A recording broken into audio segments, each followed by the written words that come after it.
ओम शांति। आज हम रक्षाबंधन के त्योहार का आध्यात्मिक रहस्य सुनेंगे। रक्षाबंधन का त्योहार सिर्फ 2 या 3 मिनट का त्योहार होता है, लेकिन इस त्योहार का महत्व बहुत बड़ा है और यह त्योहार ही एक ऐसा त्योहार है जो बहुत सादगी से मनाया जाता है। तो जब हम रक्षाबंधन की बात करते हैं कि ये कैसी रक्षा और कैसा बंधन है, क्योंकि आज के समय में कोई किसी के बंधन में बंधना नहीं चाहता है, लेकिन रक्षाबंधन के दिन भाई अपनी बहन से उन धागों के बंधन में बंध जाता है। तो इस रक्षाबंधन के त्योहार का रहस्य समझना हमारे जीवन में बहुत श्रेष्ठ है। रक्षाबंधन का त्योहार भाई और बहन का त्योहार कहा जाता है। जब हम किसी से ये पूछते हैं कि रक्षाबंधन के त्योहार के दिन एक भाई को ये याद दिलाने की क्या आवश्यकता है कि तुम मेरे भाई हो, तुम्हें मेरी रक्षा करनी है, क्या एक ही दिन ये पर्व मनाया जाना चाहिए?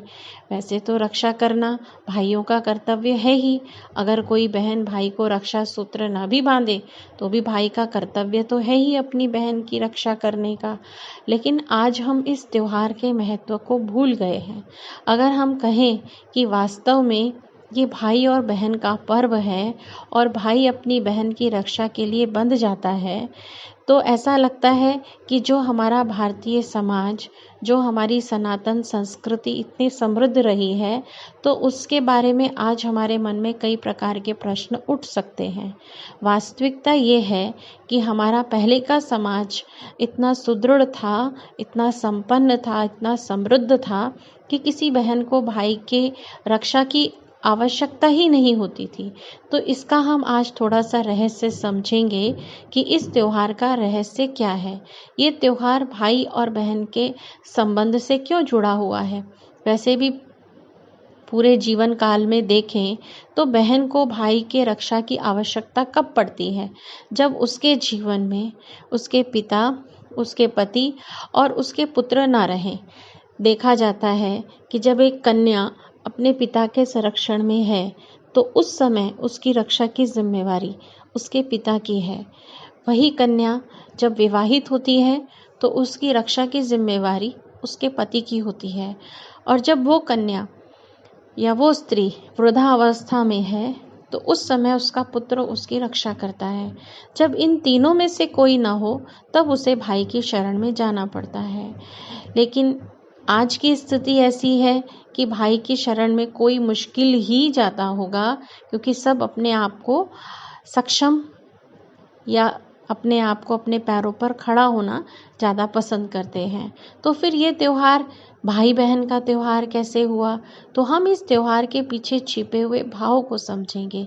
जैसे एक सगे भाई की अपनी सगी बहन के प्रति कभी भी कुदृष्टि नहीं होती है।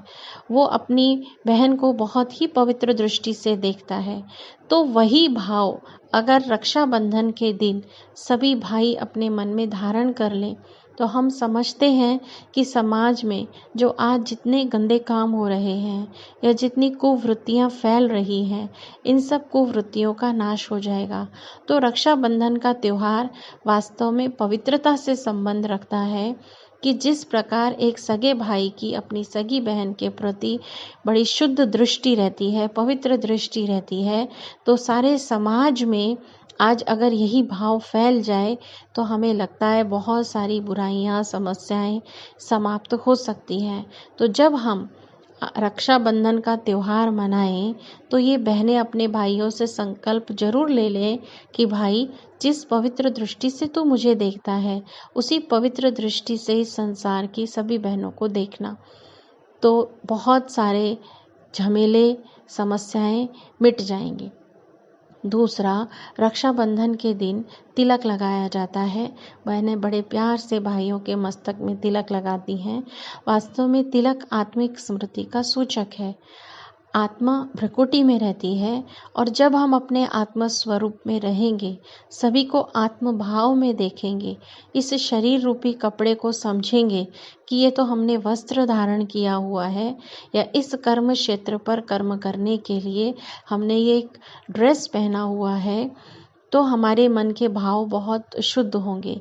हम अपनी आत्मा के जो गुण हैं उन गुणों में वास्तविक रूप से टिक सकेंगे। आत्मा शरीर में भ्रकुटी में वास करती है, इसलिए ये आत्मिक स्मृति का तिलक लगाया जाता है।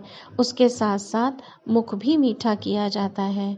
वो मिठाई खा कर के तो थोड़ी ही देर के लिए हमारा मुख मीठा होता है, लेकिन परम पिता परमात्मा हमको कहते हैं कि वास्तव में ये जो मुख मीठा है मधुर बोल से होता है। तो हम ये संकल्प ले लें कि हम अपने जीवन में पवित्रता को धारण करेंगे, हम आत्मिक दृष्टि का अभ्यास करेंगे और सदा सबके लिए मधुर बोल ही इस मुख से निकलेंगे, तो हम मिठाई मधुरता की खाते रहेंगे। ये रक्षाबंधन के अर्थ को सही रूप से समझ करके हम धारण करें। केवल ऐसा नहीं कि ये भाई बहन का त्योहार है, क्योंकि कई जगह ऐसा देखा जाता है भाई बहुत कमज़ोर है और बहन बड़ी सक्षम है या संपन्न है, तो शायद वो संपन्न बहन ही अपने भाई की मदद करे, तो भाई तो उस परिस्थिति में अपनी बहन की मदद कर भी नहीं पाएगा। या कभी देखा जाता है भाई बहुत छोटा है, बहन आयु में बहुत बड़ी है और बहन के ऊपर संकट आता है, तो भाई की इंद्रियां छोटी होने के कारण वो अपनी बहन की मदद नहीं कर सकता है। या भाई देश में है, बहन विदेश में है, वहाँ वो अगर कोई मुसीबत में फंस जाती है तो भी भाई उसकी मदद के लिए नहीं पहुँच पाता है। तो हम इस त्योहार के सही अर्थों को समझें। जैसे कहा जाता है कि कमल का फूल कितने रुपए मूल्य का होगा, 2 रुपए, 10 रुपए, 20 रुपए का, लेकिन अगर कमल फूल के महत्व को हम जीवन में धारण कर लें कि कमल का फूल कीचड़ में रह करके निर्लिप्त निर्विकार रहता है, और उस मूल्य को जब मैंने जीवन में धारण कर लिया तो मेरा जीवन कमल फूल से भी ऊंचा हो गया। तो उसी प्रकार से ये जो धागे हैं राखी के, इन धागों का कोई मूल्य नहीं है, लेकिन ये एक सिर्फ स्मृति है श्रेष्ठ संकल्प की। तो हम इस श्रेष्ठ संकल्प को अवश्य धारण करें कि ये पवित्रता का कंगन हमें अविनाशी बांध कर रखना है, जिससे मुझ आत्मा की रक्षा होती रहेगी। ओम शांति।